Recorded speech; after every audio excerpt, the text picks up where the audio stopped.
whole army of my countrymen here in defiance of tyranny. You've come to fight as free men. And free men you are. What will you do without freedom?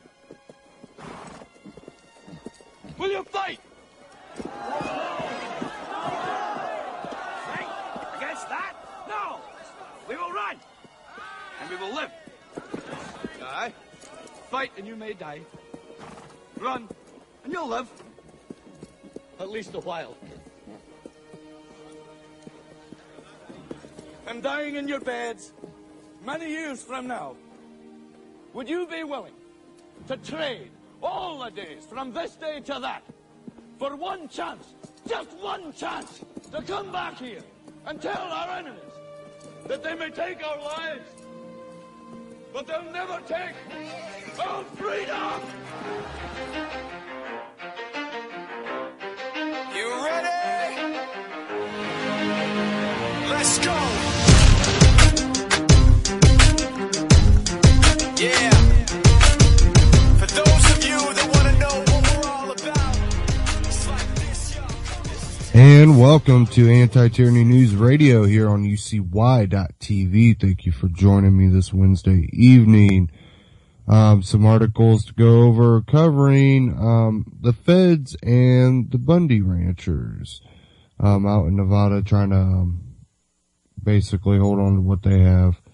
I'll get into that a little bit later, and we also have another story that relates to the same area of government and public land, and I'll be getting into that. And also some other information that has come out that, in a way, it has nothing to do with, the feds and the, illegal cattle. But it does play into their whole excuse for why they're doing what they're doing. And, it gets pretty amazing when you start digging into the story. Not really a surprise to many, though, with government overreach. One thing I do want to start off the broadcast with is Russia, Crimea, Ukraine. We still see this being pushed as fear on mainstream media.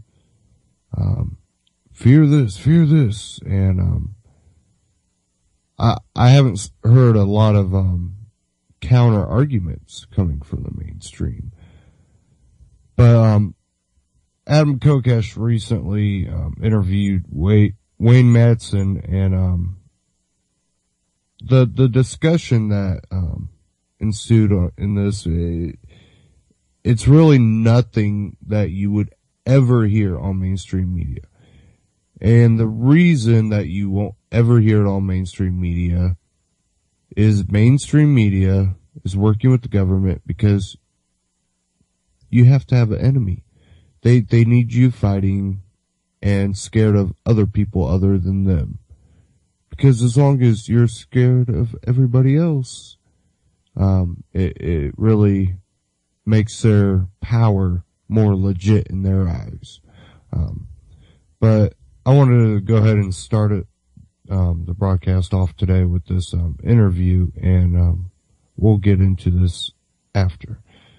So here we go. This is Wayne Madsen on Adam versus the Band. Putin takeover of Crimea is legitimate.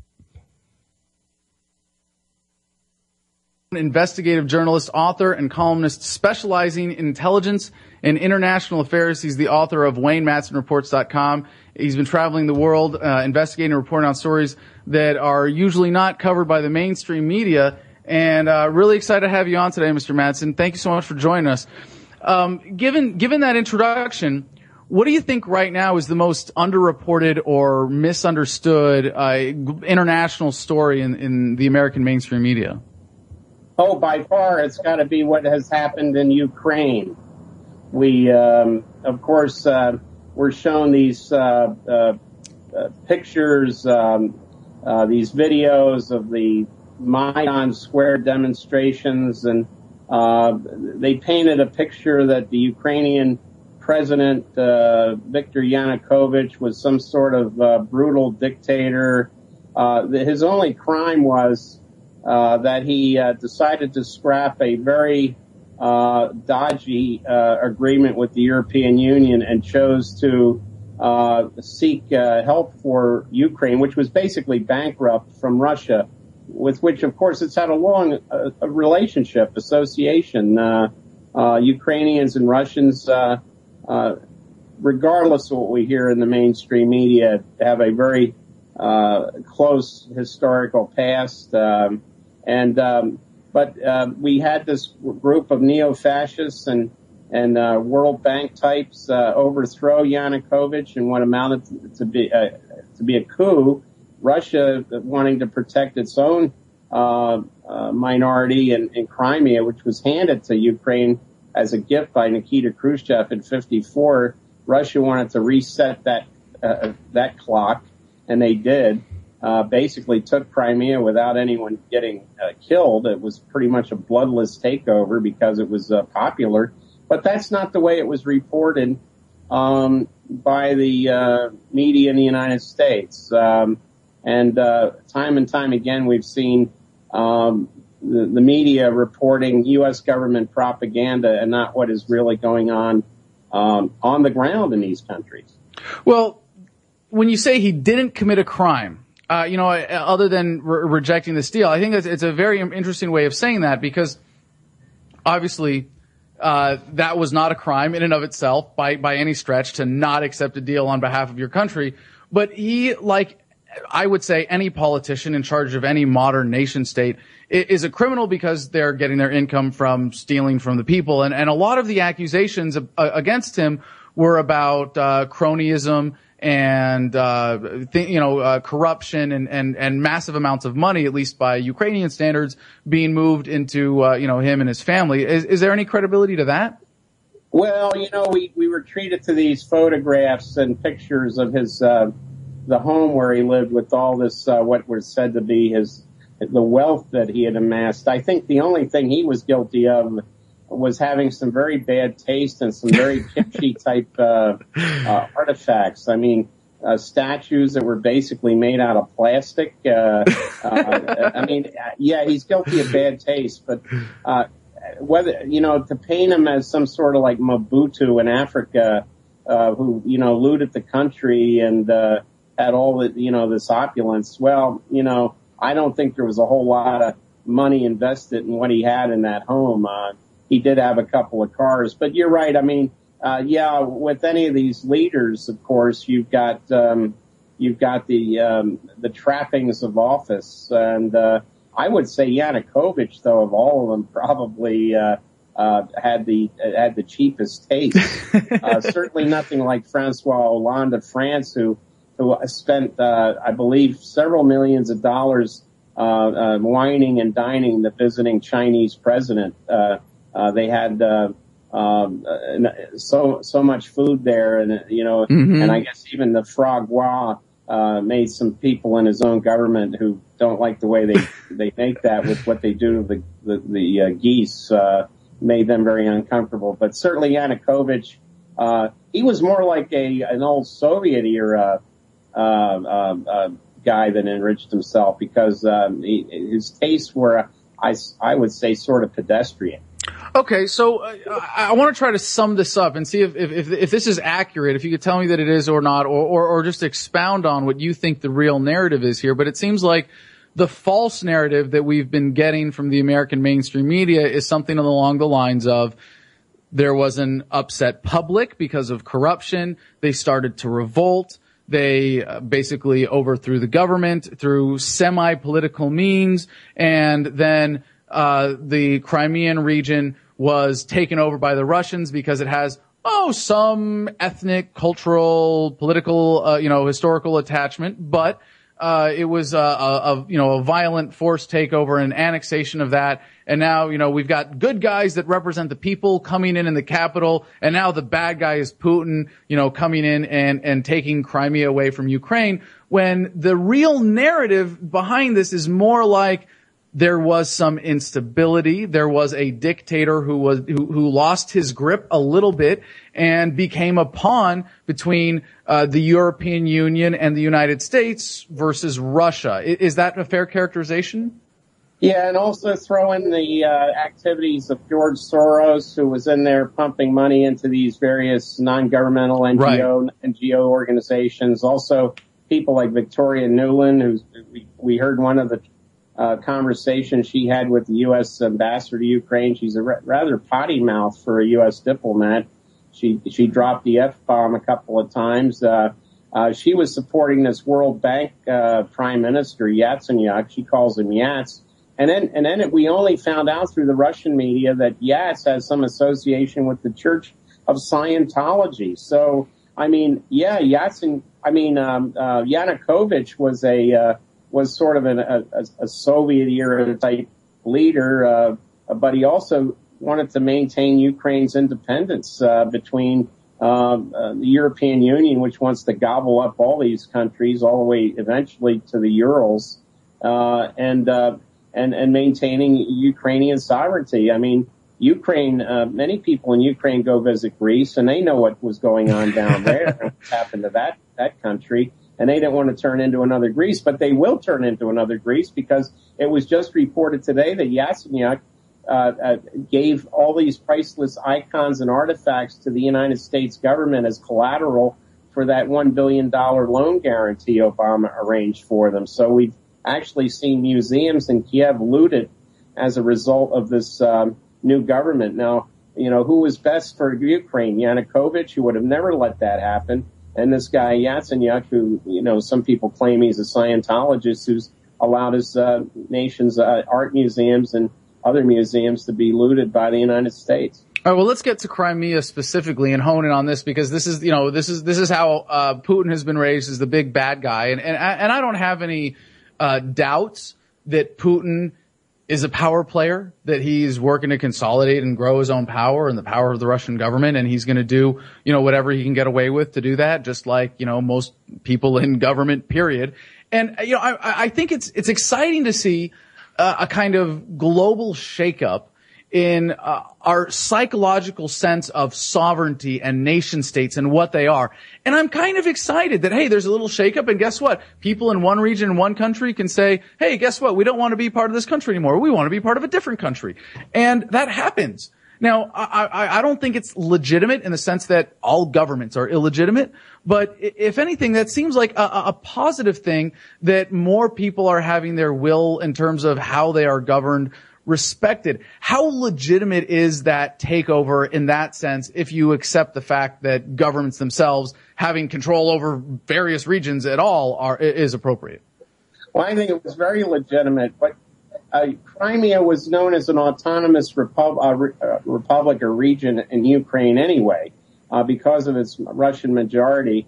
It was handed by Khrushchev, who was part Ukrainian, his wife was Ukrainian, as a gift. How could you take something that was Russian for hundreds of years and just give it to Ukraine as a gift? Well, that's because it was the Soviet Union. It was considered all one country at the time. Well, hold on. First of all, I have to respond to I didn't know that part of the story, but how can you call a region full of thousands of people a gift? You own these people and you're just going to give them to another person like they're all slaves or cattle? I mean, just the language of the framework of this is so ridiculous. But then within the framework, you're saying the transfer to Russia is legitimate. It was amazing to hear people like John McCain decry Russia taking this back, when it was the leader of the Soviet Communist Party who originally gave this region to Ukraine. So you have people like McCain basically defending the actions of a Soviet Communist Party General Secretary, Khrushchev, in '54. It's amazing that these people either don't read history or they're totally ignorant. They know it, but they rather not believe what they read. But there was a referendum in Crimea. It was over 97% of the people there voted in favor of what I call it was retrocession, back to Russia. Right. It wasn't annexation. Was that legitimate? Is that number pretty much legitimate? I mean, I understand you're never going to have a perfect number in something like that. Yeah, no, it was very legitimate. As a matter of fact, I looked at other votes that countries had on referendum to declare their independence. Now, the U.S. State Department said, look, it's lopsided. It's obviously rigged. I looked at Norway's referendum when it declared independence from Sweden. It was 99%. Cambodia's referendum when it declared independence from France was 100%. But they're legitimate nation states now. So why was it good for them and not good for Crimea? Well, that's also a great historical perspective to bring to this, because it shows that this kind of I want to say radical change of shifting sovereignties only happens when you have that overwhelming support. Until you have that critical mass, people are locked in to whatever racket they're subject to. Let me just ask one more question about how this is playing out on the world stage with Putin and Obama, and sort of the personality perceptions there. I know that might not be all that relevant because it's really more people pulling the strings, but it is very interesting nonetheless to see these two great propaganda puppets. And I guess I should ask too, compared to Obama, as we understand him as a puppet of American government special interests, how much is Putin legitimately an independent operator? Because he comes across not just as the tougher guy, as the more competent, strongman leader, but also from my perspective, much more legitimately an independent actor as a power broker than Obama, who is much more a puppet. How does that public perception, play into this larger narrative? Yeah, we got to remember what Putin inherited. Putin took over from Boris Yeltsin, and Boris Yeltsin basically, under his watch, allowed the Soviet treasury to be looted by these oligarchs, and then the Russian treasury was looted by the same oligarchs. So Putin had to reestablish Russia's sovereignty economically and politically after the disaster called Boris Yeltsin. And he's trying to create a multipolar world. The U.S. has been going around for how many years now saying we're the world's only remaining superpower and new world order and this all blah blah blah. Where Putin is talking about a Eurasian Union to be a competitor to the European Union that would take in the former Soviet republics in Central Asia, China, potentially India and Pakistan and other countries. And the bureaucrats in Brussels don't want to hear that. The European central bankers in Frankfurt don't want to hear that. So Putin is really, as you said, has really thrown a monkey wrench into these these globalism designs. And of course, Obama is a player in that. I mean, he's a product. We look at, I at first thought, it's good that he's so internationally inclined after George W. Bush, who, probably couldn't find most countries on a map. It was nice. I thought we had somebody, but now it's clear that what Obama is a product of that globalized world, the whole mom working for USAID in Indonesia and these international banks and grandma working running slush funds for the Bank of Hawaii for CIA dictators all throughout East Asia and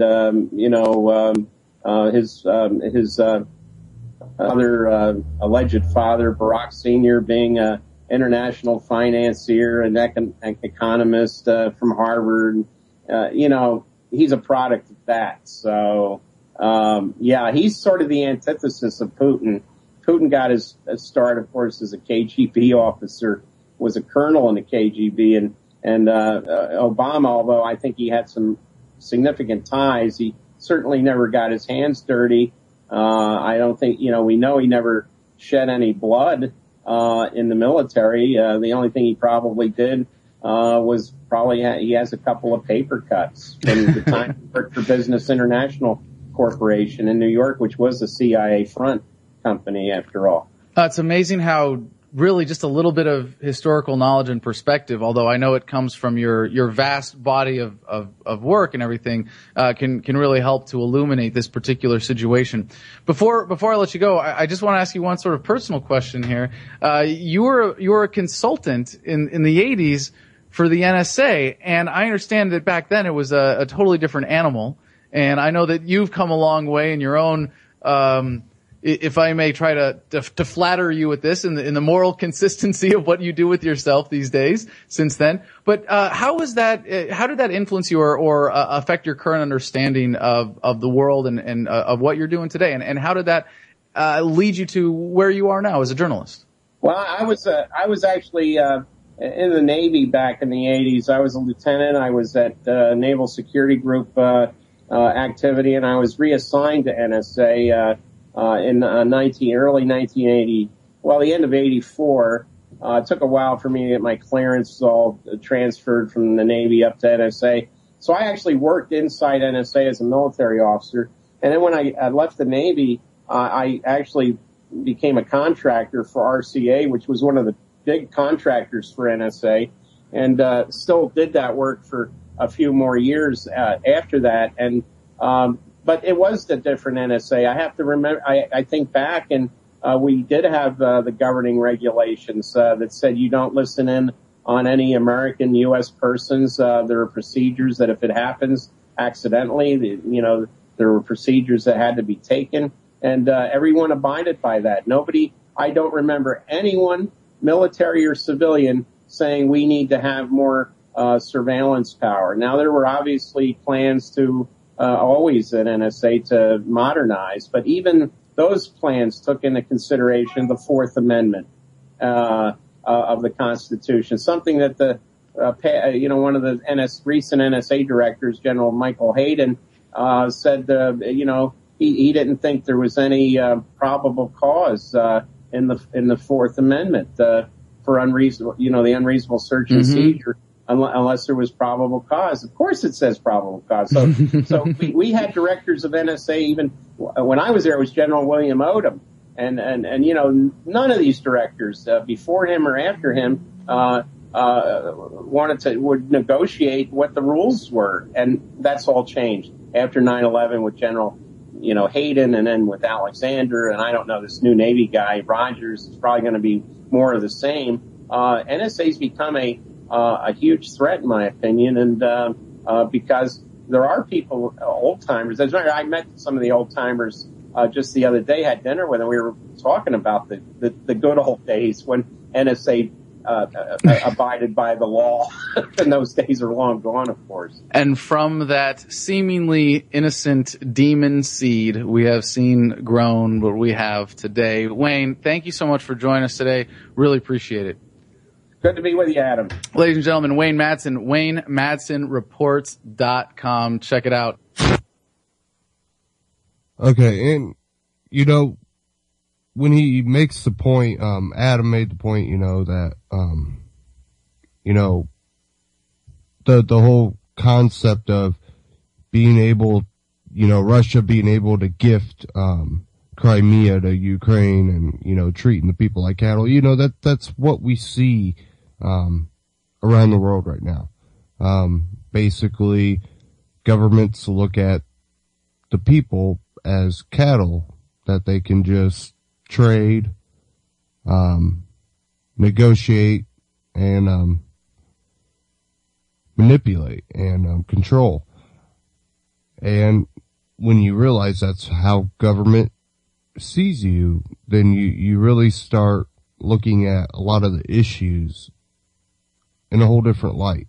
And with our government sitting here and complaining about Russia, when Crimea wanted to become part of Russia, it kind of goes against, what,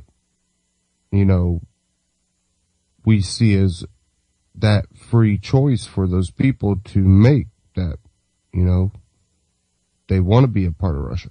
Now, you could have the counter argument, there's a percentage that's there in Crimea that would like to be a part of Ukraine. And, again, that's the problem when you have a democracy fighting over two powers. And one thing that was discussed in that was the whole fact that Russia wants this Euro-Asia type Russia-Asia type system set up kind of to compete with the European Union. That's something that I've been kind of warning about for a long time. And I've been telling you that first it's the EU, then they'll have some type of Asian one and the North American one. Once they finalize those, then they can start working on the one world government, complete under whether he'll be the UN or they'll call it something else. It's those steps towards that. That I think is the biggest threat. People are like, well, don't you think that more parts of the world should really be united? And I believe, yes, the people, the diverse groups of people should be united. Excuse me there. But not under one government. They should be united in their diversity and their right to live their lives as they choose. But that the one world government will be nothing less than what we are seeing now with our own government 100 times worse. It's not where we want to go. You will not see good come out of that.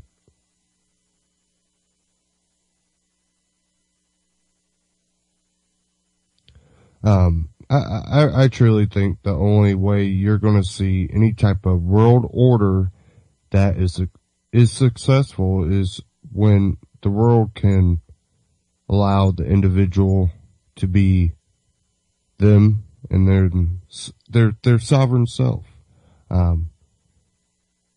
not to be under the control of another flawed human being.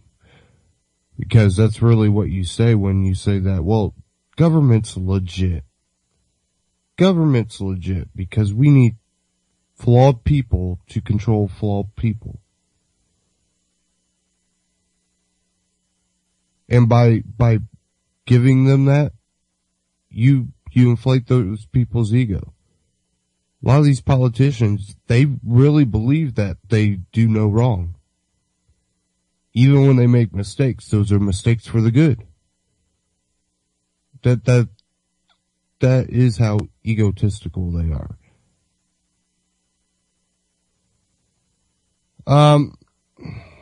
We have quite a bit of drama going on. I don't know if you want to call it drama, but I am. I have a video that was posted about 2.5 hours ago.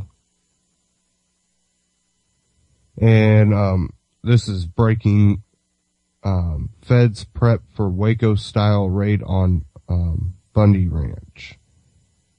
So let me go ahead and play this and we'll get into this a little bit more.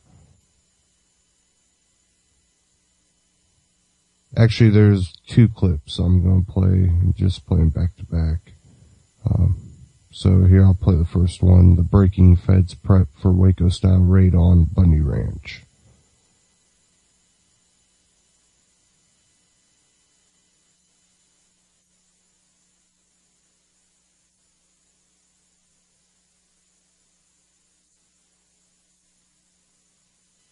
In the state of Nevada, Cliven Bundy and his family are currently caught in a fight over land with the federal government. This is over his long-standing refusal to acknowledge a 1993 modification to grazing rights on the land.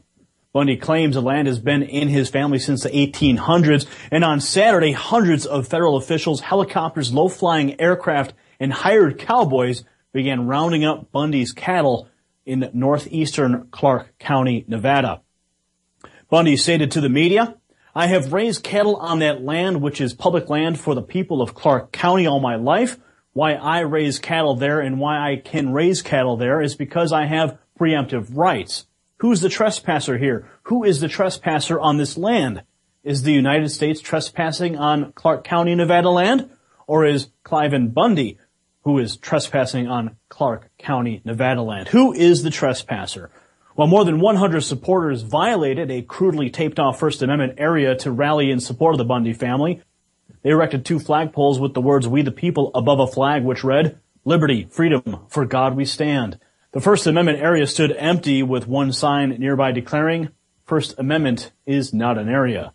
The feds say the move is about enforcing the law and protecting the endangered desert tortoise, but the Bundy family says the spat represents a showdown between big government and American farmers.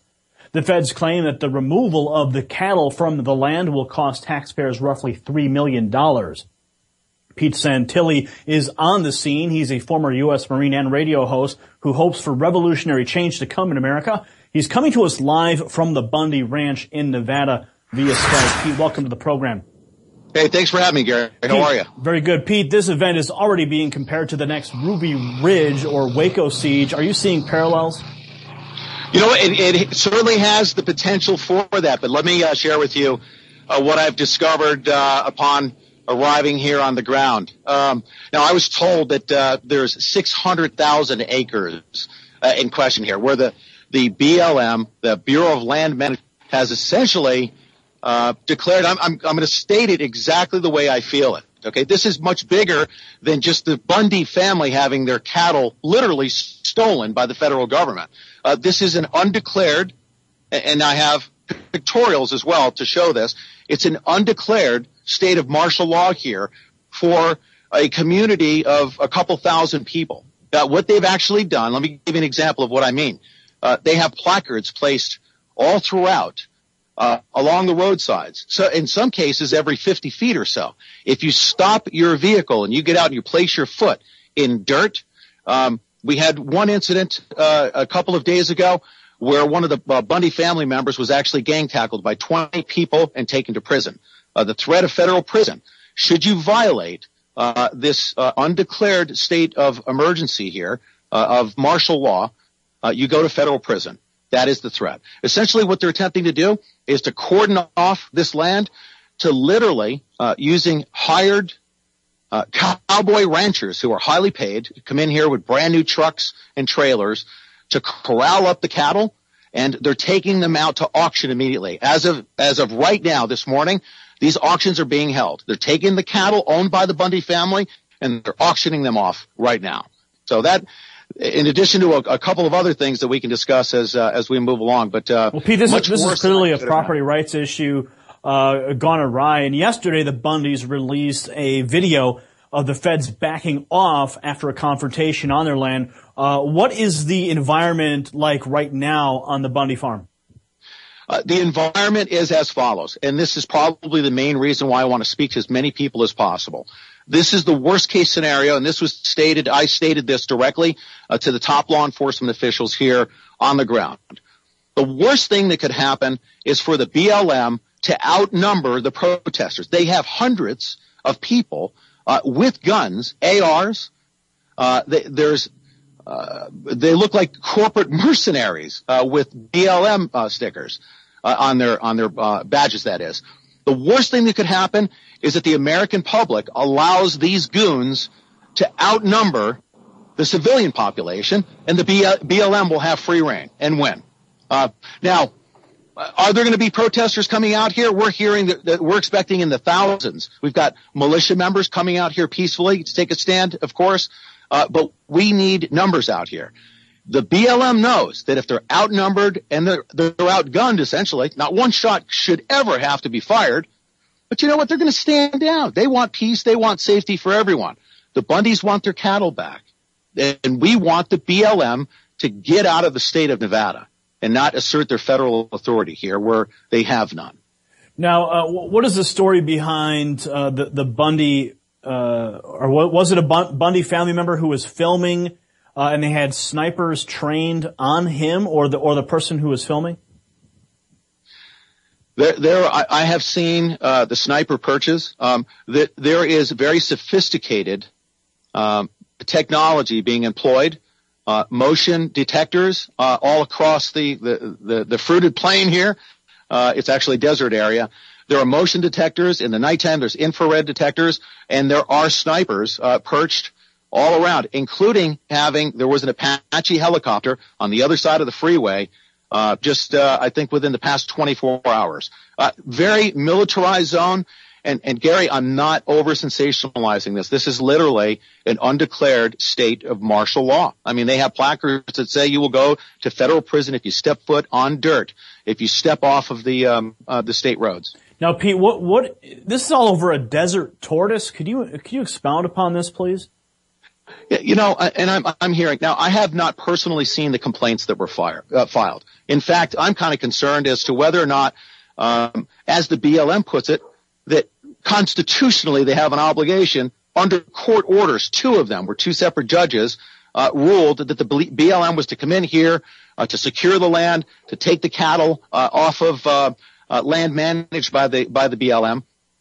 Now, how those lawsuits were filed is a trick that we typically see among the left-wing environmentalists. They will file a claim to protect the tortoise, but we know that 3 or 4 layers deep that there may be a corporation that's interested in fracking 5 years down the road. Now, do I know this to be true? I'm suspicious of that. I believe that there's some corporate interest there, but definitely, no doubt about it, there is a left-wing Agenda 21 in full effect, and they're utilizing the court system and using the BLM as their law enforcement arm to execute the orders by the court. So, if we recall back to Waco, the Branch Davidians had refused to come out of their homes, and then, of course, the Bureau of Alcohol, Tobacco, and Firearms surrounded their compound, set fire to the compound, killing women and children in the process. Has the Bundy family taken up any type of position? We saw yesterday the video where they were clearly out in an offensive posture, telling the BLM to leave. But are we seeing any sort of posturing that would resemble a reaction from the federal government that would result in an unfortunate Waco-style outcome? Well, this is the difference between this scenario and Waco's. We have hundreds of thousands of acres here. Cattle are being corralled, and what we have now is a situation where if we have tens of thousands of people out here, I can say this with confidence that if we had tens of thousands of people, those people would convene at the front gates.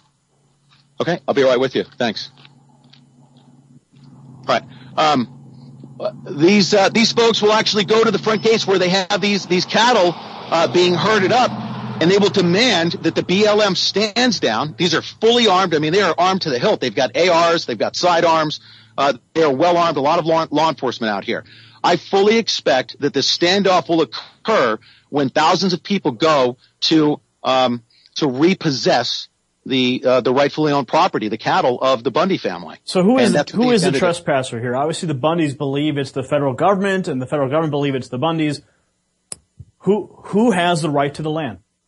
I would say that this is a state's sovereignty issue. I would also say that, I mean, in the state of Nevada, the federal government, first of all, and the name suggests, the 3 letters, BLM, Bureau of Land Management. They do not even own this land. They manage it. But the land is actually owned by the state of Nevada. Now, the BLM comes in and they essentially manage land. Now, if there's a tortoise located on this land, they also take care of those considerations. But Gary, here's another disturbing fact, is that they can't even manage the extinct tortoises. They're actually having to euthanize some of these tortoises because they can't even manage those. So justification for coming in here to manage this land, they have zero authority. legally. I think this should be seen in the highest levels of our court system to show that the federal government has zero authority. Now, we also have a very bad situation, Gary, where we have an unconstitutional sheriff. Here in this, his name is Sheriff Gillespie, and he absolutely refuses to exercise his constitutional authority and essentially tell the BLM, and he can do this, he can tell them to leave, and they would actually have to leave. Now, I understand that the Sheriff Richard Mack, he's been a guest on this program in the past discussing the powers of the county sheriff. This is the same sheriff who won when he sued the Clinton administration about the Brady bill. Sheriff Richard Mack, he's issued a statement to the Clark County Sheriff. Has the Clark County Sheriff responded at all to Sheriff Mack's statements? I would say the most resounding response that we've gotten from the sheriff is his inaction, his refusal to do anything. We've got state troopers out here that literally turn their backs when the BLM thugs in the numbers of I think there's like 20 guys that will jump out of a convoy and take somebody down to the ground and arrest them and beat them. And it's happened here on numerous occasions, on a couple of separate occasions where they beat them. But the sheriff he's refused to exercise his constitutional authority, where he could literally come out here and say, it's time for you guys to pick up marbles and go. And he's refusing to do it. And it's a shame. Has the governor of Nevada released a statement on the situation yet? I haven't seen or heard anything of the likes, but I'm telling you what, I mean, I feel an obligation to speak with even the BLM law enforcement. They're out here saying that they're doing their job. They're following court orders. They want peace, so on and so on. They know that things are very, very wrong here. What they do know is that they do have the power right now. How they do, I guess they're just falsely asserting it over the state troopers and the county sheriffs. And it's an absolute shame. I would say that that's the biggest crux of this problem right now. Okay, Pete, any final thoughts? If you want to give us a panoramic view of what we can see there? I'm going to give a panoramic view. This is deep in my soul, deep in my heart. This is the worst thing that could happen right now, and I want everyone to know this.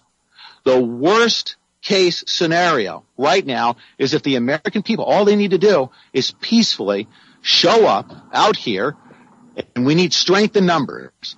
The BLM, the Sheriff's Department, the state troopers, they will all stand down. But because the American people are not showing up in numbers and they're sitting on Twitter and Facebook, this is why I came out here.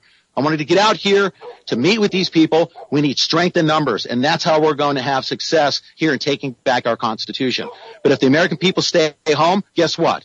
The feds outnumber us, and they will do what they will. Pete, can you pick up your camera and give us a shot of the area?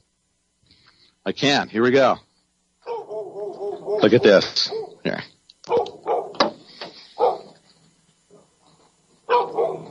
You see that? So is that the Bundy Ranch behind you there? Yeah, the Bundy Ranch. Right now I'm standing on private property. As a matter of fact, the little town of Bunkerville here is interspersed. But the Bundy Ranch itself is outside of this BLM territory. It's essentially federally managed land, but we're standing on Bundy property right now. Pete, we have to run, but bottom line it for the American people, how does this affect the right of freedom, property, and liberty? How this affects our rights is what we're willing to surrender. What we will surrender, but by not showing up here and essentially being the last line of defense and enforcing the supreme law of the land. That's how it will affect our rights. It will. Okay, I'll get to our clip here in a minute. We did have a caller trying to call in. If that caller wants to go ahead and try again, feel free to call in. We do have open phones, 718-717-8296. Again, feel free to call in. This is basically, a lot of people are calling it the beginning of a revolution, because really people are turning out to this. I don't know what's going to turn out with this, if it's going to be so some revolutionary type act or if it's going to be a Waco style incident. It's one of those things that it's just amazing. But one thing he mentioned in there was the plans to euthanize hundreds of desert tortoises. The same thing that they're saying that's the reason why they have to get the cattle off that public land because, well, it might harm the desert tortoise. We wouldn't want to lose any desert tortoises, but the government plans to euthanize. This coming from Raw Story. Government plans to euthanize hundreds of desert tortoises after budget cuts to refuge. A combination of federal budget austerity. Oh, I love how Raw Story likes to word their crap. Says here, and the dramatic decline of the Nevada housing market may claim some unlikely victims, desert tortoises. The Desert Tortoise Conservation Center, a 23-year-old federal refuge in Las Vegas for the threatened species, has collected only $290,000 from its primary funding source of local developer fees over the last 3 months, the AP reports. The center can't count on the Bureau of Land Management, the U.S. Fish and Wildlife Service, or Nevada Department of Wildlife to make up the shortfall on the center's $1 million annual operating budget because of federal and state budget constraints. The result, center administrators are planning to close the 220-acre facility in 2014 and euthanize about half of the 1,400 tortoises under their protection, the AP reports. And I'm not going to read the rest of this. Let's just get back to the numbers here.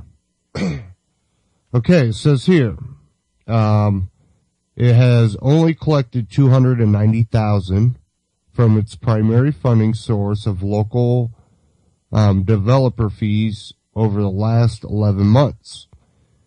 It says the center can't count on the Bureau of Land Management, the U.S. Fish and Wildlife Service, or Nevada Department of Wildlife to make up the shortfall on the center's $1 million annual operating costs.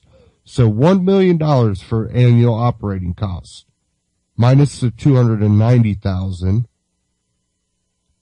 Then they claim that the BLM, the U.S. Fish and Wildlife Service, and the Nevada Department of Wildlife, all three of those, won't be able to make up the shortfall for that $1 million annual operating budget that they've already collected $290,000 of, while the BLM is spending $3 million to remove the cattle,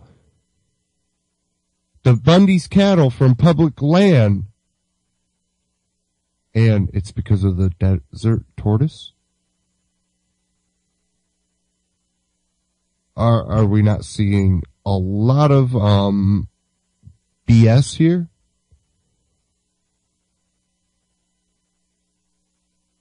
That seems like numbers aren't adding up.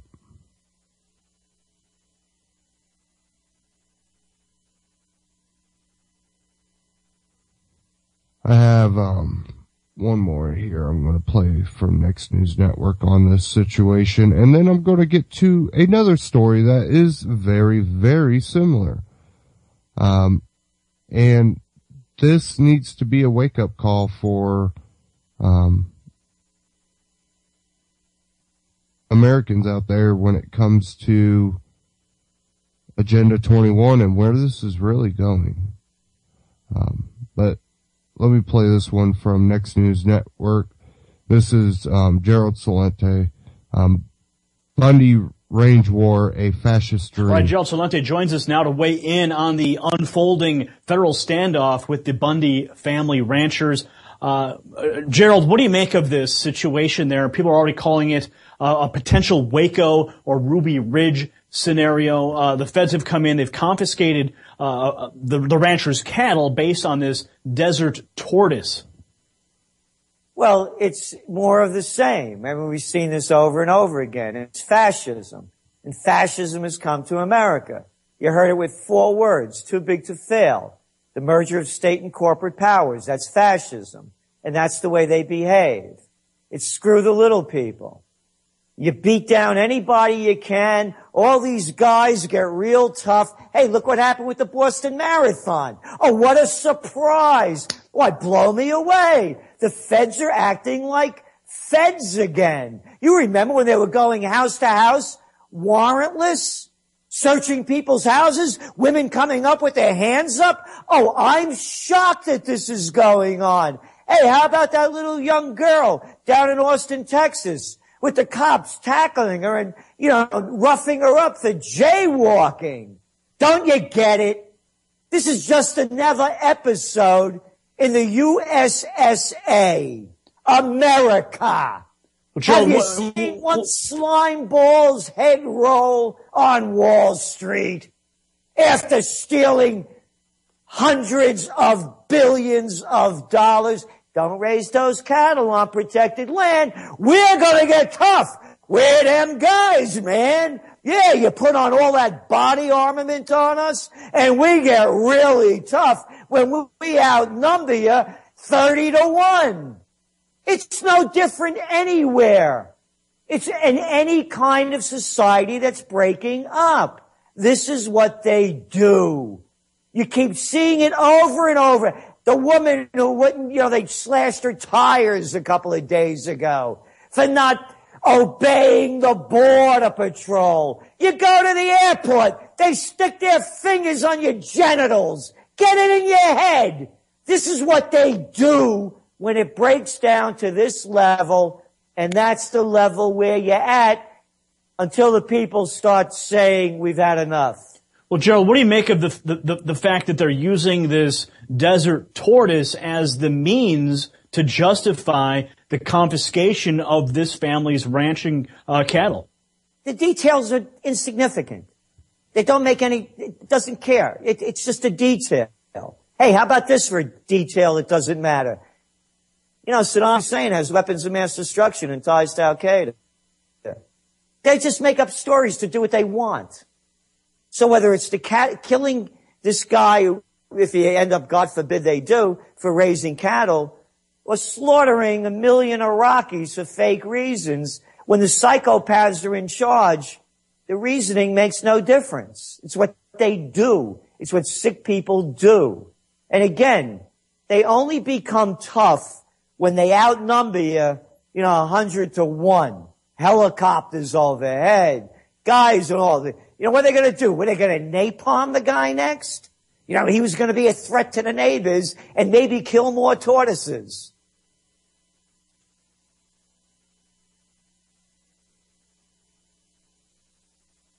It's just really amazing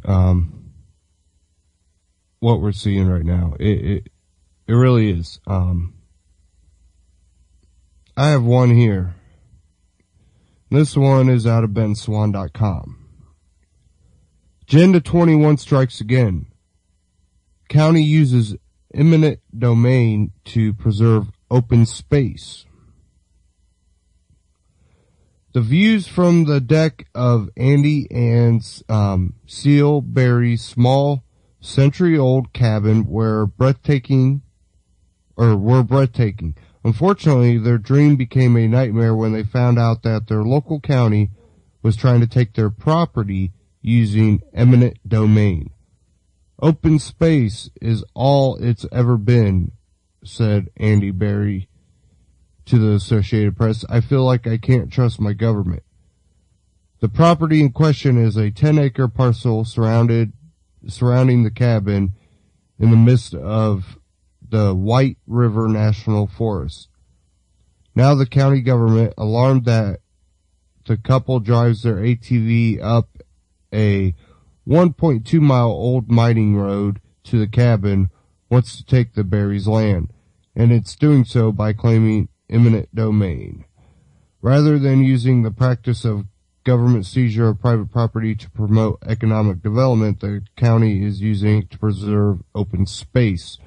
The move shocked the Berries. They have allowed hikers to travel through their property, had no plans to develop the land, and were negotiating with the county. At the time, it moved to condemn the property. So basically, the county was lying to them by negotiating with them and then secretly behind their back condemning the property. Summit County Attorney Jeff Hutley said the county had to act after the Berries insisted on being able to use motorized transportation to get to the cabin. People in this community are very intent on preserving the backcountry, he said. Experts in eminent domain say it's rare for governments to use the power to create parks or open space. It's not that you can't do it, but they don't do it much, said Dana Berliner, who was co-counsel in the 2005 U.S. Supreme Court case upholding the constitutionality of eminent domain.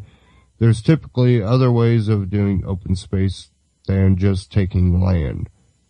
The couple has spent $75,000 to fight this, and they continue to have to fight. The devastating effects of Agenda 21 is happening every day in the U.S. This blueprint for globalists to confiscate private property in the U.S. is a huge threat to our liberty. And then there's a link to watch Ben Swan talk about Agenda 21. But let me go ahead and play this clip that goes along with this article here. Maybe.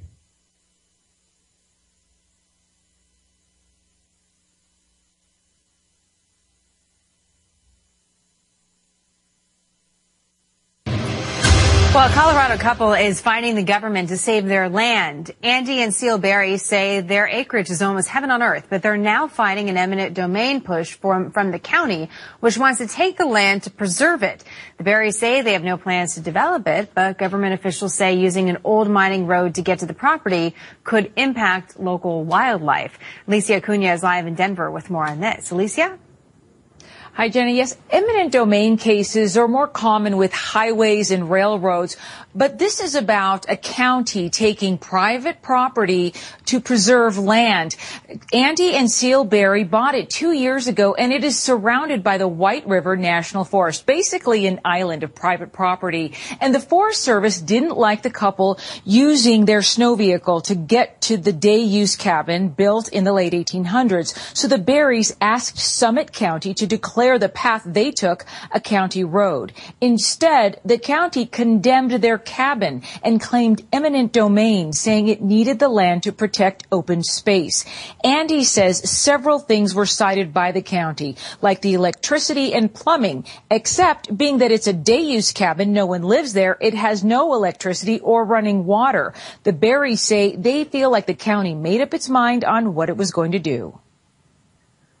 Sooner or later, we're going to run out of money, but we wanted to fight the good fight and let people know our story and what their government is up to. I'm just disappointed in the whole process. I feel like there were some meetings that we were excluded from. I feel like things have been misrepresented to us about the way things are going to go. I feel like there's differences between what the different government agencies are saying to us. Fox News approached Summit County, which declined an interview. They gave us a statement saying both parties engaged in productive negotiations in pursuit of a voluntary settlement regarding the purchase. We are optimistic that a resolution will be reached within a matter of weeks. Okay, we have a caller. Caller, welcome to Anti-Tyranny News Radio here on ECY.TV. What would you like to add to this? And it looks like our caller hung up. Okay. you know, we have this happening, and it's been happening. Eminent domain is nothing new. You can even look how T. Pickett Boons used that same thing,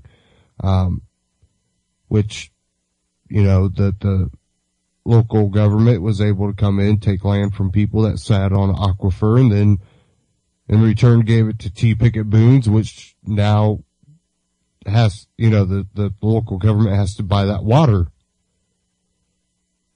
And it's things like that, and you're like, this is just out of control. But what we're seeing now is it's not being done for, you know, profit by some corporatist. This is being done for more of a global reach where, you know, this has been their plan of pushing people out of natural areas and natural spaces. They want to push everybody into, you know, the cities. They want to condense people into these little pockets that they can control a lot easier. When you have places out in the middle of nowhere that people can get away to and get away from all the BS around the country, it's one of those things that they don't want that. They don't want you to have a place to escape. That would be places for the elitists to go and enjoy. You know, public lands will be so controlled that, you know, only the you know, top wealthy people will ever be able to visit. And it's almost getting to that point where there's, you know, how many families that won't, you know, have the funds to ever take their children out to national parks. They work too much for the little bit of money that they get, just to keep the roof over their head and the food on the table. These are places, well, yeah, they can go on the internet and see it. But, you know, there's a lot of, private places out in these type of edges of the parks and stuff that these people, you know, will donate, you know, there's a family that, you know, is in need, and we'll give them a, you know, free stay here at our cabin out here in the woods. And, I've seen a lot of that. And, you think you're going to see that if it's all government controlled?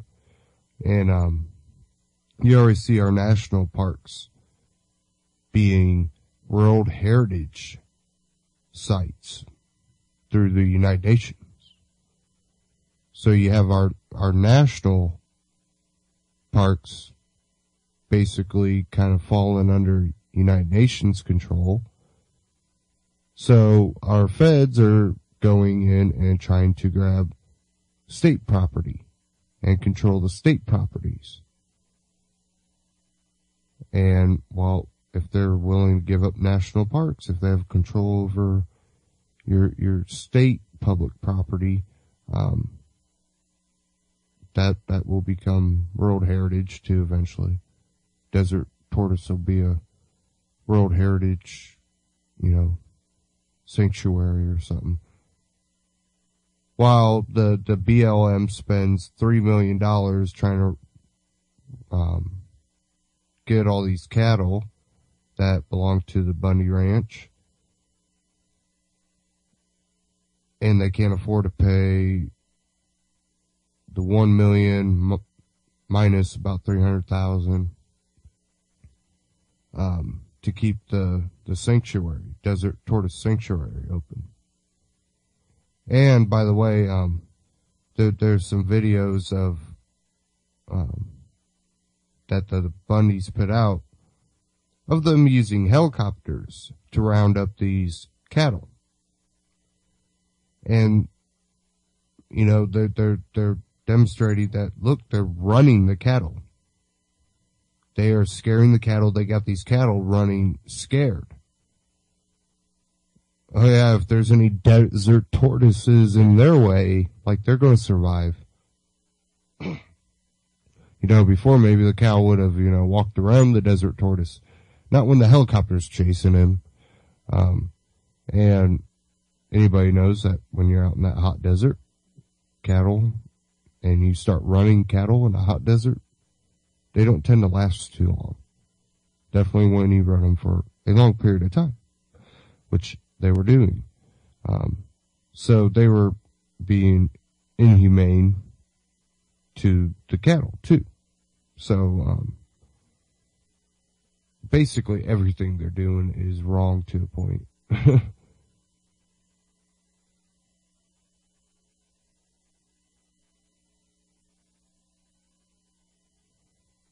And, someone in the chat says it's their land according to the Bundy family.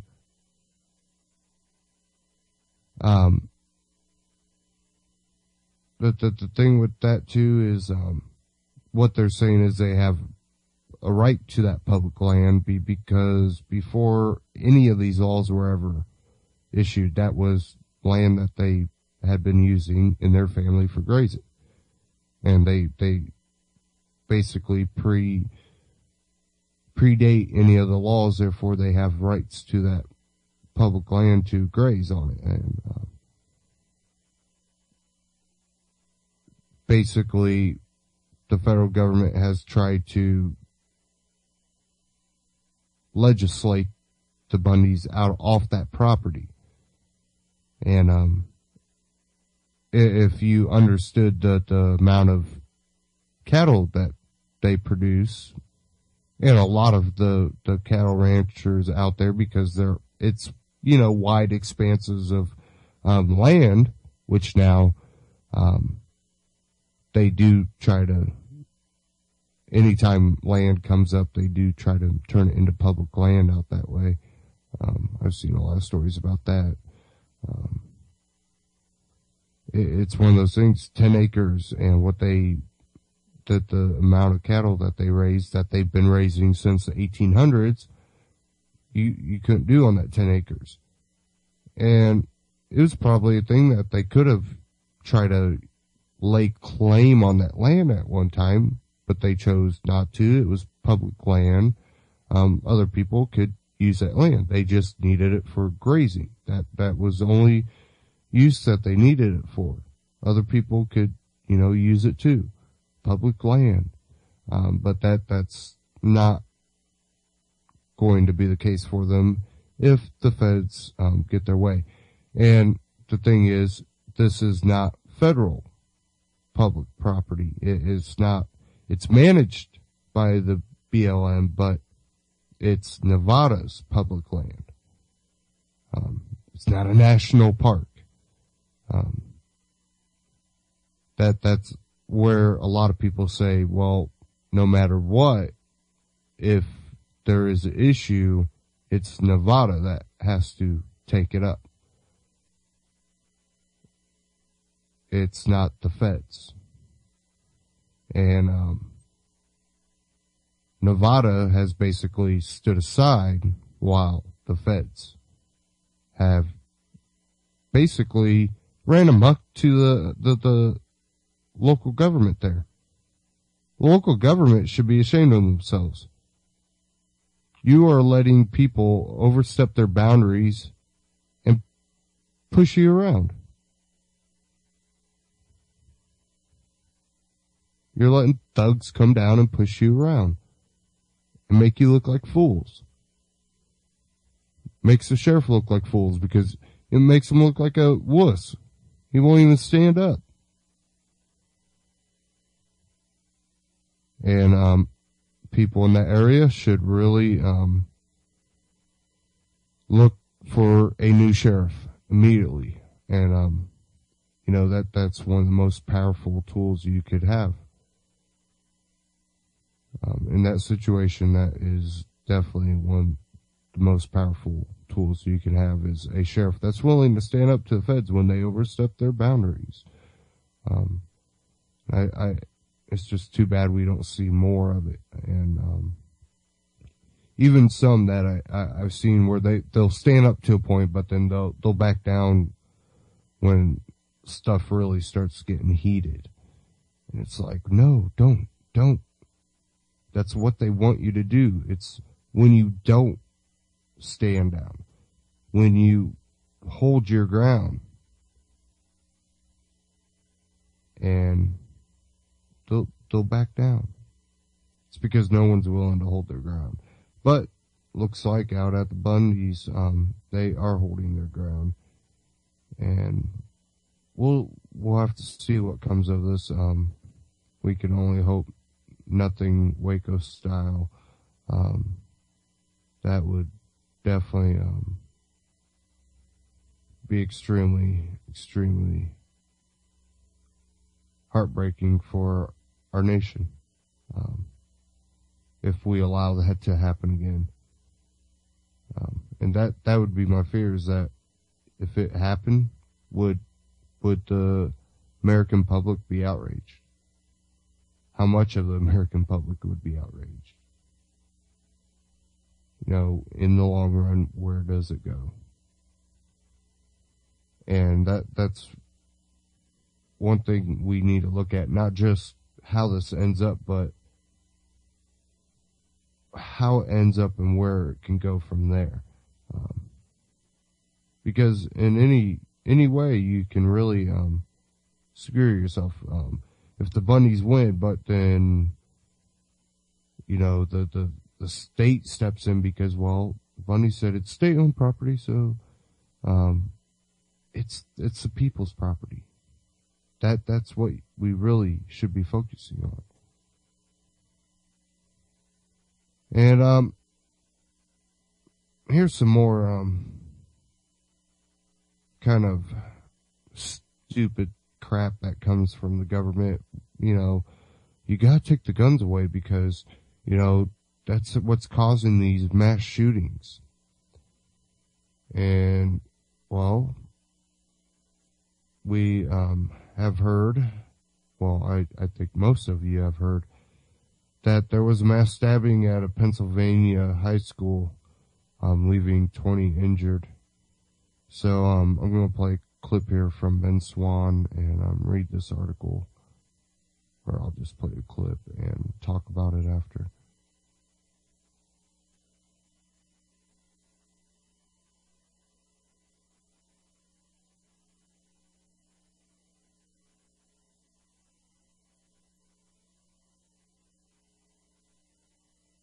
Adult were injured Wednesday morning during a stabbing rampage at a Pennsylvania high school. I need some units here ASAP. One individual has a knife. 3 shot victims. The first emergency call was placed at 7:13 a.m. According to Murraysville police, a 16-year-old male sophomore student who is in custody carried 2 knives in the school and allegedly injured 19 students ranging in age from 15 to 17 years old and 1 adult security guard. She was just frantic. I mean, I never heard her talk like that. These are all significant stab wounds, every one. Franklin Regional High School posted this statement on its website. A critical incident has occurred at the high school. All elementary schools are canceled. The middle school and high school students are secure. Additional information will be released as soon as possible.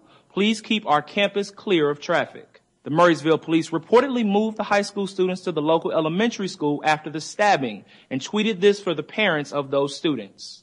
Police say the school principal played a significant role in the suspect's arrest by tackling him before he was arrested. I think it could have been a lot worse if there was an immediate interaction that occurred. According to the county's emergency spokesman, luckily, when the stabbing occurred, there were more police officers on hand than usual. This was right at shift change, so not only did they have the midnight shift leaving, they had the daylight shift coming in. It was a huge outpouring of officers on scene. Also, in a fortunate twist of fate, Forbes Hospital, which took the majority of the patients, just became a trauma unit less than a year ago in October of 2013. The school is located in Murraysville, Pennsylvania, about 15 miles outside of Pittsburgh. For Newsy, I'm Jamal Andrews.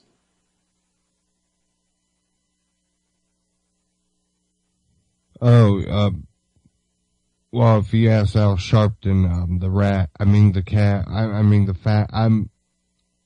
Al Sharpton guy, you know, well, we should, outlaw knives too. It's just ridiculous. We've seen this coming out of China too, where there's been multiple incidences, of mass stabbings. And what leads to that? Well, because people are not armed anymore. There was a time in America where other nations feared ever having to, or even attempting to, actually invade America. And there was a reason behind it. Because they knew, as Americans, most of us were armed. Most of our children were able to fire firearms. We didn't have so much gun craziness like we do now. But kids were taught firearm safety. Were taught how to shoot at young ages. A lot of households had firearms. And other countries didn't want to take that chance. They didn't want to, bet on that one. They rather not invade. Not that they couldn't win, but that the problem is we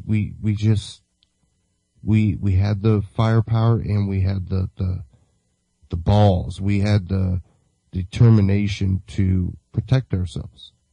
We don't have that now. We don't have that natural instinct to protect ourselves.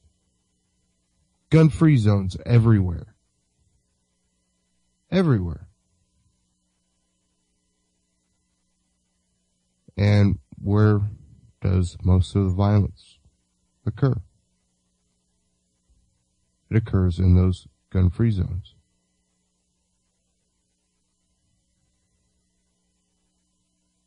Fort Hood, second time, a shooting. It's gun-free zone.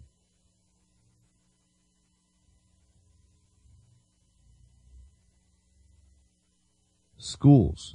Let's shove thousands of kids into a building and go, no guns allowed and no knives allowed. We have zero tolerance for that.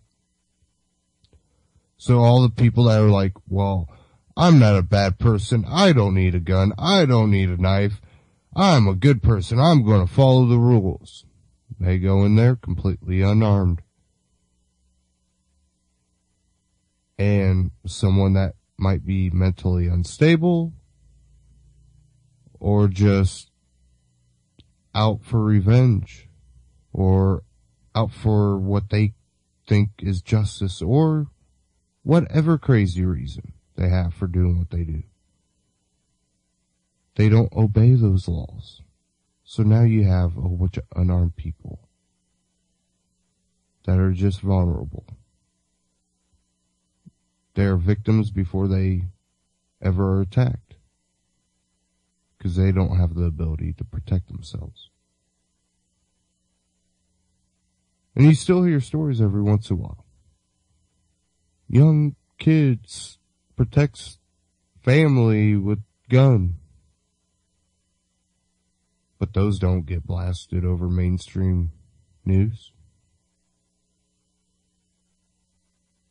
You're not going to hear that. Because that goes against their narrative.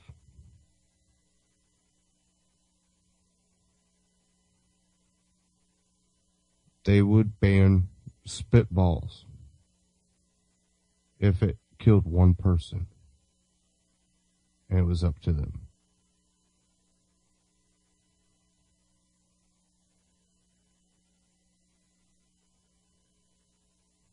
I don't know if you've heard, Eric Holder wants gun tracking bracelets.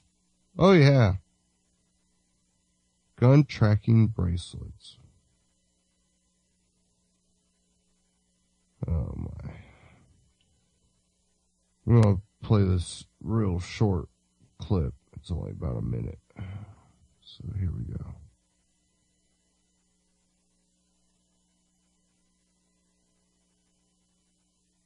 I mean, I think that one of the things that we learned when we were trying to get past those common sense reforms last year, Vice President Biden and I had a meeting with a group of technology people and talked about how guns can be made more safe by making them either through fingerprint identification, the gun talks to a bracelet or something that you might wear, how guns can be used only by the person who is lawfully in possession of the weapon.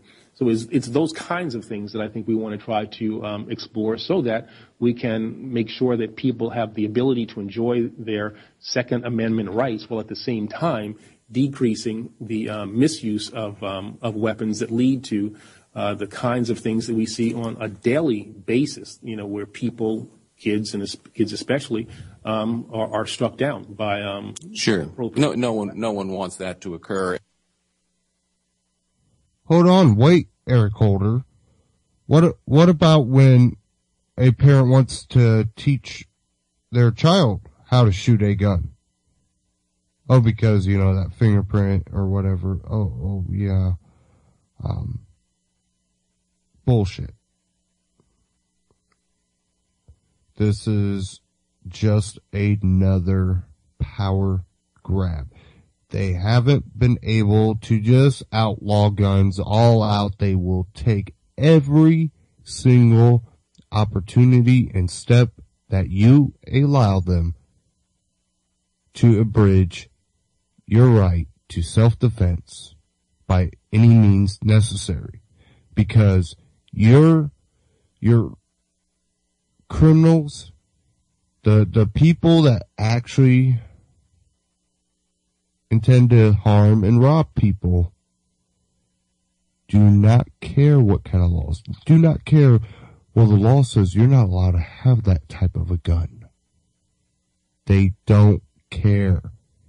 And when the government is caught gun running and openly sells firearms to nations around the world when they want a revolution to happen in that, country or area of the world, no one questions that. But then they'll question why you should have that type of gun.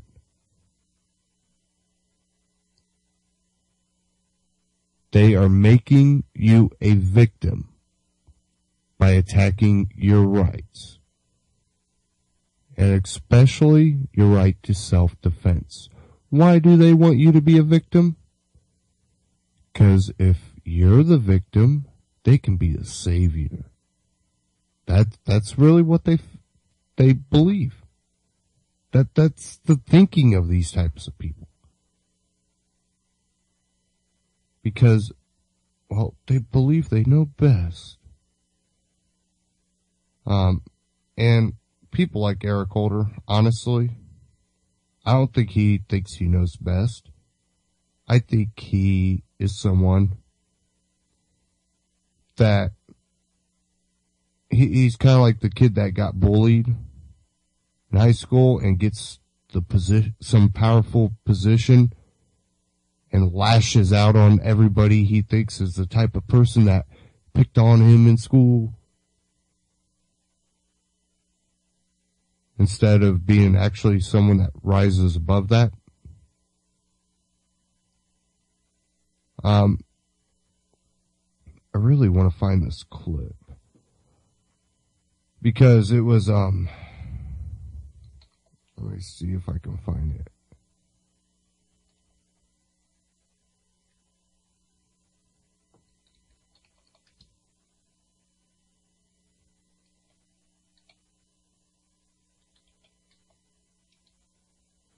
Because, it really shows the character,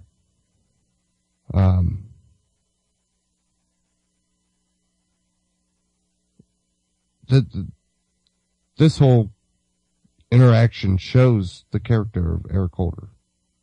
This shows what type of person he is. And he actually threatens the Oversight Committee. And let me see if I can make sure I have the right one.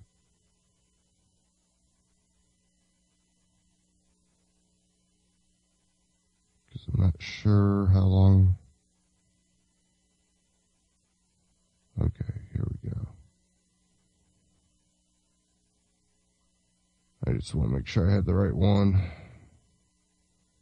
But let me play this, and you kind of just make up your own mind.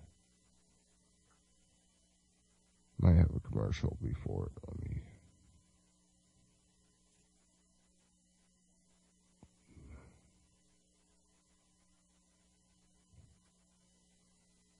Let me ask you, do you think someone who believes marriage is between a man and a woman violates the civil rights of a same-sex couple? Somebody's personal belief? Yes. No. How about if they have a business and they believe that? If they have a business, if a business has a... If it's a private business and the owners of the private business believe marriage is between a man and a woman, are they violating a same-sex couple's civil rights, in your opinion? Well, that's obviously a matter that is under consideration by the courts, and we have taken a position on that. I wouldn't want to get into something that is, as I said, a pending matter. Well, it is your opinion that matters on whether you tell attorneys general how to act in the states or how you approach businesses or individuals that have this biblical view that the president had when he was a senator in 2008. So I thought it was rather important. Well, let me ask you. The time of the gentleman has expired. Unfortunately. Chair recognizes the gentleman. Asparagus. The time. Okay, that didn't show the whole thing. Let me see if I can find it.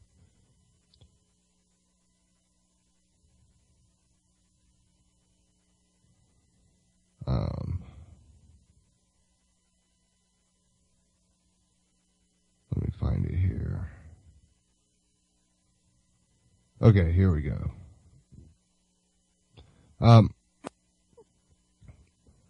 That good luck with your asparagus came from a previous comment from a different time. And that's an old saying. I didn't know what it meant, and then I heard some chatter about it, and apparently it's an old saying. You can find Three Stooges talking about it. But that's not really, that happened like a year ago, and of course Eric Holder held on to it. But this is where you really need to see, remember this is the Oversight Committee, and they're trying to oversight over Eric Holder, but look what happens. Promise to do is to provide you and your staff with Sir, I've read you what your department promised, and it is inadequate, and I realize that contempt is not a big deal to our Attorney General, but it is important that we have proper oversight. So, you don't want to go there, okay? I don't want to go there? No. About the contempt? You should not assume that that is not a big deal to me.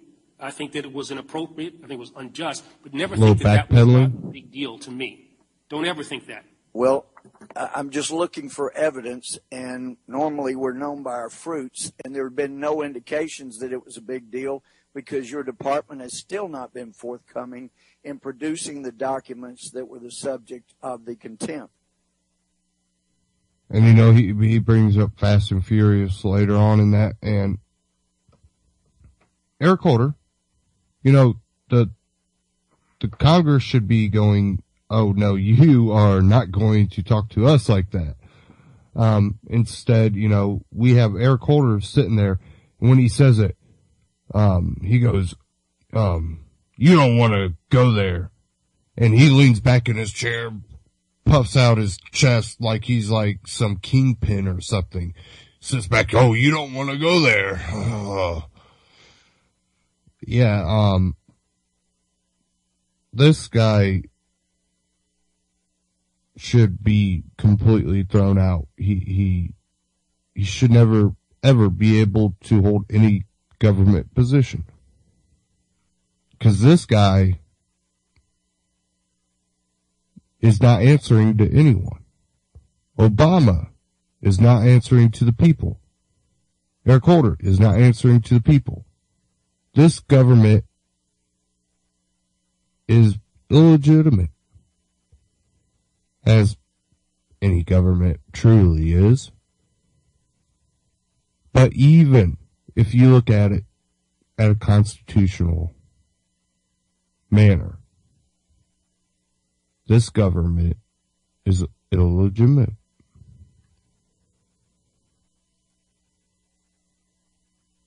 But we don't see people standing up like they should.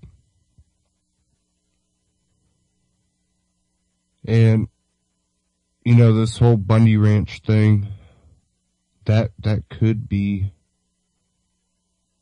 a new beginning, a new awakening on that situation.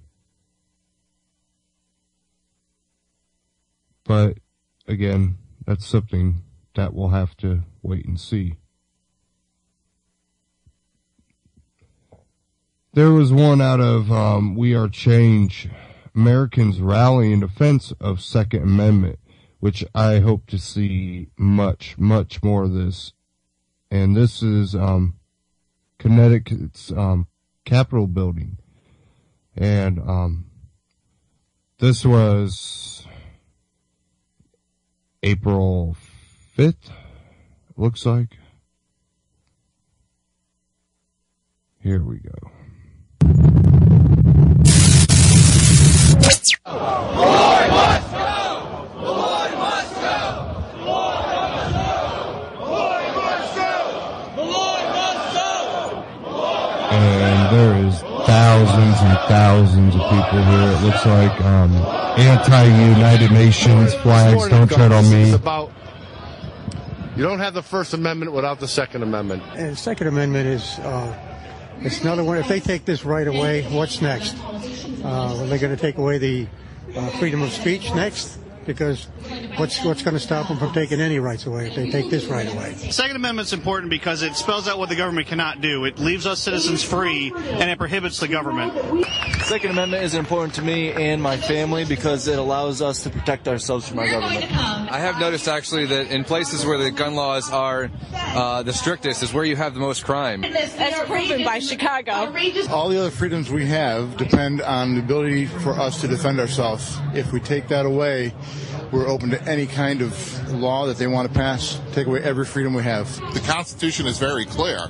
You should not infringe on the Constitution. Making people register, limiting how a person can protect themselves, proves that they aren't representing the will of the people. They're really just being reactionary and dealing with sentiment. Well, unfortunately, a lot of this comes down in the wake of Newtown. The government made some knee-jerk reactions to please the public and to make it seem like they were doing something. None of these registrations, any of these laws that they're passing are actually doing anything against the criminal populace.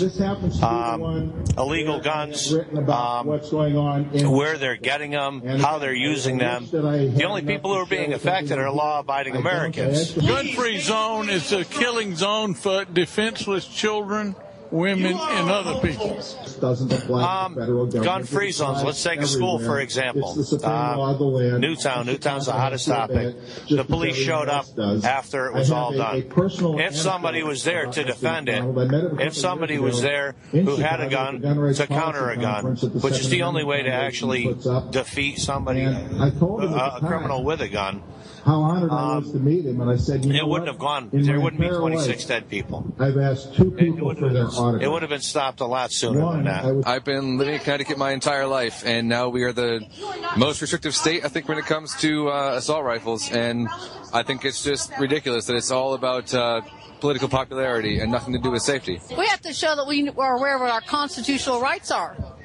It's pushback. They think that we don't know what our rights are. They're trying to change it from a right to a privilege. Well, it's not a privilege, it's a right. The people inside the Connecticut Legislative Office building, those who are elected office, they are not listening to the people. It's important to me to protect myself, protect my family, and protect my rights. Well, the Second Amendment is important because it protects all the other ones. I mean, if we do not have a right to protect ourselves from a tyrannical government, then they can take away all of our rights, not just our right to carry and bear arms. The way that we can combat this is by educating the people as to what their rights actually are, and then also championing the right candidates for office that will uphold our rights to the Constitution. Because many of our politicians today do not understand what that oath of office. Give me a second here. I think my internet might take a poop on me here in a second. Hopefully not. Office actually really means. It's to protect the Constitution as it was written, not as it's interpreted by a Supreme Court that may not understand it. It's just constant restriction of the law-abiding citizen, whether it's registration, whether it's eliminating a certain type of weapon. That's a liberty that every citizen in the United States should have. Placing a ban on which firearms you can purchase, placing a ban on magazines that they've determined hold too many rounds. SB 1160 here in Connecticut, it basically states that, we have limits on magazine capacities. You have to register, all our firearms. What does someone get when they ask for an inch from you 63,360 times? Your mile. The Second Amendment is an inalienable right that we have, and we need to be able to protect ourselves against not only criminals, but corrupt governments. It protects our freedom and protects our family when the police aren't there. Yeah, I'm a member of a local law enforcement here in Connecticut. Well, the Second Amendment's important. All the Bill of Rights are important to me. It's not just the Second Amendment. I'm here to support the Second Amendment today, but the Second Amendment really protects the rest of them, and that's where you tend to see this kind of the groundswell of support. But again, without the Second Amendment, we're going to lose the First Amendment real quick, and that's going to be a problem with the whole country.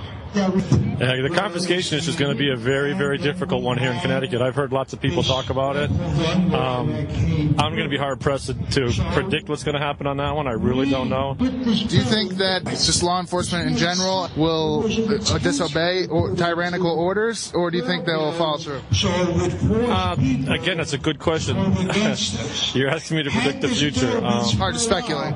It's real hard to speculate, but I know that over 85% of polled law enforcement officers in the nation, according to the poll done by policeone.com, are rabid Second Amendment defenders. So I'd be curious to see what actually happens if a confiscation order was given. I think it'd be very, very interesting to see what happens. Well, in Germany, the example is before Hitler took over, a liberal, peaceful republic, the Weimar Republic, made a list of everyone who had a gun and forced them to register in their local police departments, and then within 10 years, Hitler came into power, and the lists were already there. And they went and made sure that no one had guns. People say that, that can't happen in America, but if you ask the American citizens back during the World War II after Pearl Harbor, what they did to the Japanese citizens, these were not just visitors. These were actually citizens that they rounded up and put in prison camps. And you can go back further than that, and you can ask the Native American people what happened to them and tell me that the American government can't be tyrannical. It's completely naive. Well, we know from history, registration sounds benign, but registration has always historically been followed by confiscation. And we also understand their tactics. Instead of calling it gun control, they're calling it like gun safety. Politicians always change the language, and they use happy language, very benign language, when it's anything but. So we know what they're doing. We know what they're up to. I swore an oath to uphold and defend the Constitution of the United States. I served in the Marine Corps from 2006 to 10 on active duty. I actually just finished my reserve time a few days ago. And as far as I'm concerned, that oath is lifelong. I took the oath. I'm not going to give it up till I'm in the grave. And if I can still hold it up by spirit, guess what? That's exactly what I'm going to do. I also am married, and I'm a father. I have all the more reasons than ever to uphold and defend the Constitution of the United States against all enemies, foreign and domestic. And Beloy, if you're watching this, I hope you heard me. It is a right granted to all people. I do not think that it is right for anyone to infringe on it. It should be my choice as to whether I carry or not. That choice should not be made by someone else. That's what fundamental freedoms and liberties are all about. Well, the only way to get rid of these gun laws is to educate the people so that they know what's being taken away from them, and they stop voting in the fools that put in laws like this, because the people are the ones who put these people in power. Thank you. I appreciate it. And the people need to be the ones to remove them from power while they still have a chance. Well, I just hope that people remember what they have their responsibility as citizens are in November, and get out and vote for the candidates that embrace their viewpoints and that love freedom. The people have to wake up. It's not just guns. Guns is a very important thing. But everywhere you look, America is broken. Whether it's the schools, the courts, your town hall, your legislature, or Congress, and the White House especially. Things are just not working anymore because they're just operating outside the Constitution. We just need to bring the Constitution back to this constitutional state. The government is taking more and Freedom, more of that's all our we want. options and more and more of Just keep our out of our freedom. way, government. We don't need you.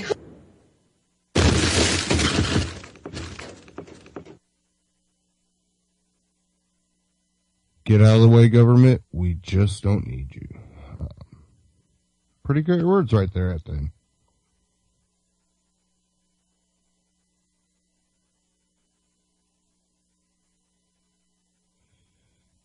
What we need is, if people are going to rely on the voting system at all, if you have any hope in the voting system at all, the only place I really think you would ever be able to make a change is, first off, your county sheriff. That right there, I think, is one of the most important positions that need to be held by someone that believes in natural rights of people, that believes that you have the right to your firearms, self-defense, your, private property, right to privacy, really embrace freedom. And then your county council. Those two positions are ones that, if people could focus locally on those positions, there would be nowhere for the feds to really go that they would find any cooperation, if not, that at the least, if not, being kicked out by those sheriffs and local authorities. And for cities that actually are in these counties, and the chief of police or city cops or and the city are acting tyrannical, the county has the ultimate power in that situation. And what I see too much of is the counties basically stepping aside and allowing the city to just do whatever they want. And there's a big problem with that, because the county still has a responsibility to those people in that city that reside in that county, that if that city government becomes tyrannical, that the county should step in and prevent that. Because again, the sheriff in that county has the ultimate authority within that county. And unless you can change that construct, of your local government, you're not going to succeed in stopping the federal intrusions. You might be able to stop them after they've started, but they'll just keep coming. And it will be that you need, like the Bundy Ranch, they need protesters up there. They need a lot of people up there. They need thousands of people to show up there and literally kick these federal people off the property and return the cattle back to the Bundy Ranch.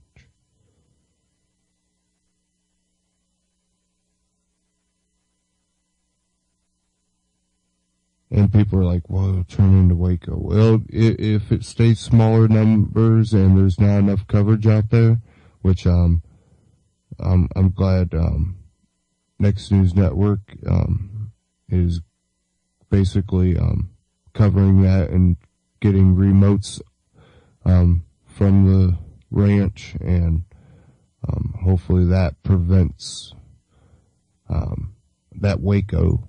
But with the small numbers, it makes it more vulnerable to that situation. But if you have thousands, even the local news won't be able to ignore it any longer. When it comes to the intensity of it, national news won't be able to ignore it any longer.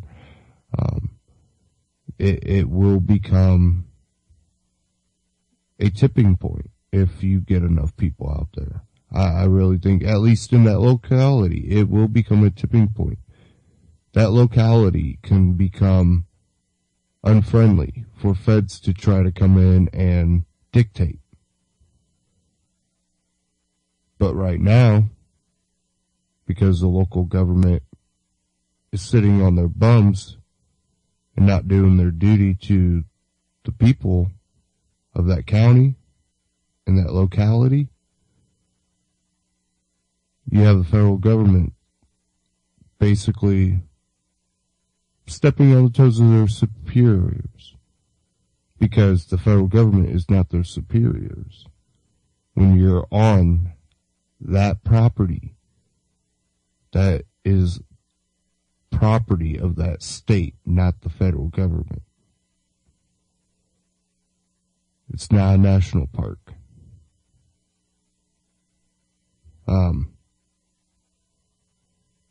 I'm real hesitant about where this could go. I'm also a little optimistic. But really, time will tell. It's one of those things that there's so many different ways that it could go. It just makes it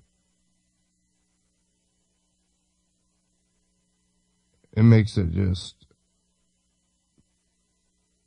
idiotic what's going on. And they need more people out there. Just if you're in that area and you're able to get out there and stand up with the Bundys and what's going on out there, do what you can. The social networking and all that is great. But again, they do need actual boots on the ground.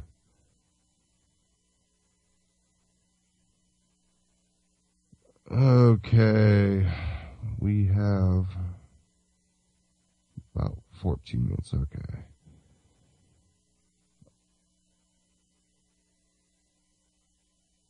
I had one more clip I did want to play. And this is about the Bundy one, and I seen it go by earlier, so I know it has to be here somewhere. And this was the Sheriff Mack responding to federal terrorism at Bundy Ranch. So let's go ahead and cue this up here.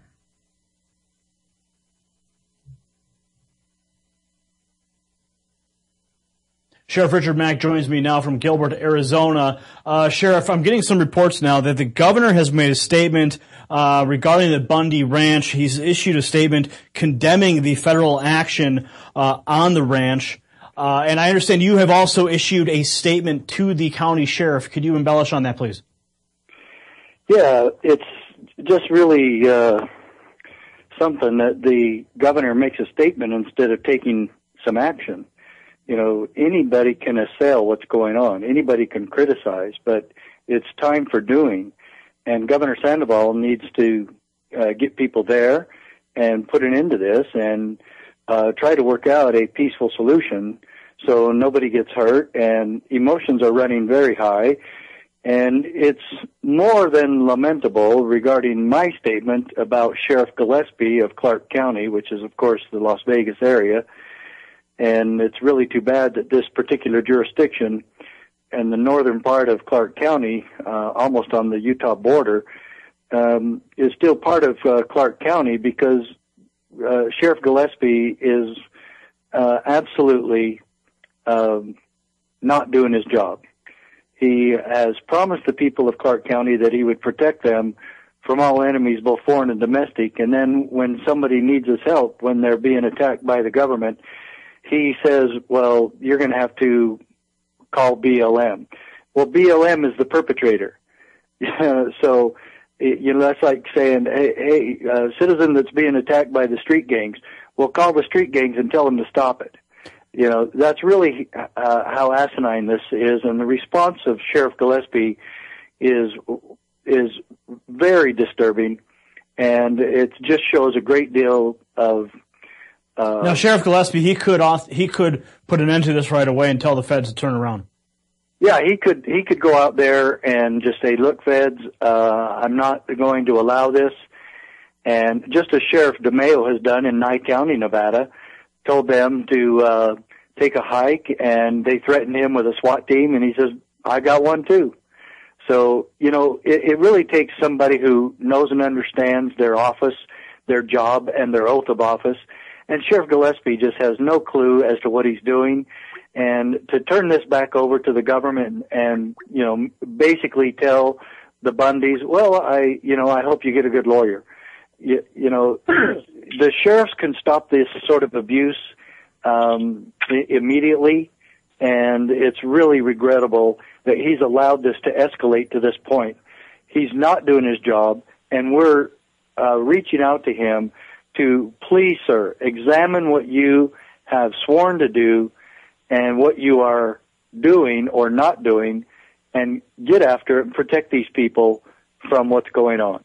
Now, you have plans to go to the Bundy property, I understand. You're going to be holding a press conference there, is that right?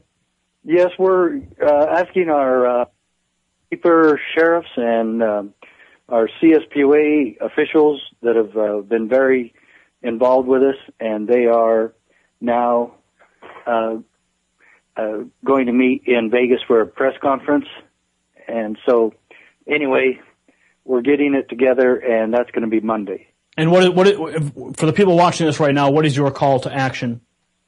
Well, first of all, I want cooler heads to prevail. There's a lot of people getting upset.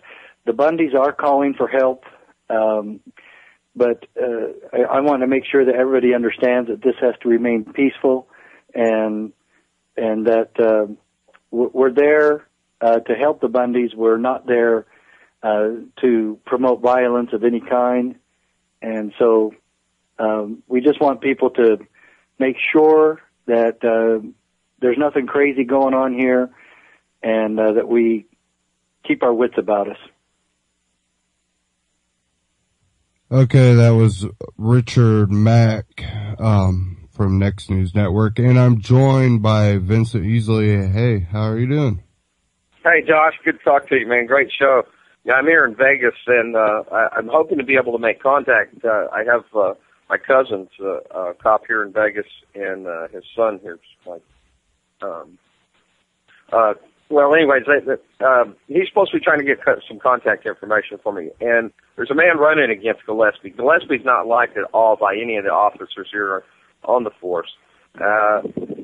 He's pretty much wishy-washy. You know, at first he was like going to get involved, and he wasn't. And you know, I can't get involved. This is federal. And like you talked about the issue of sheriff being the most important office. Thankfully, where I live in Arkansas, we got a great bunch of sheriffs and deputies there, man, and they're the type of guys, they're going to stand up also for the rights of the individual like this. And I've asked them point blank back home, the sheriff there, Scott Bradley, what if they come in here and try to grab guns? He says, I'm not going to put up with it.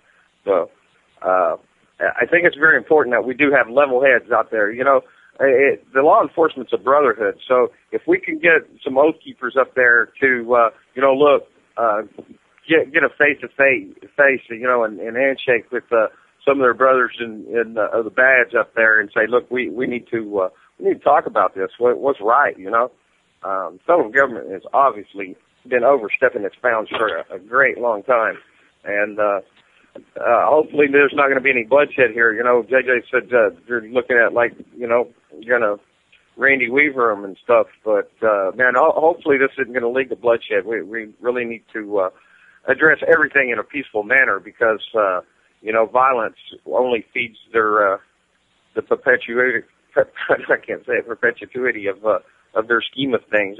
These evil bastards behind that have taken control of this government and have been at the helm for quite some time.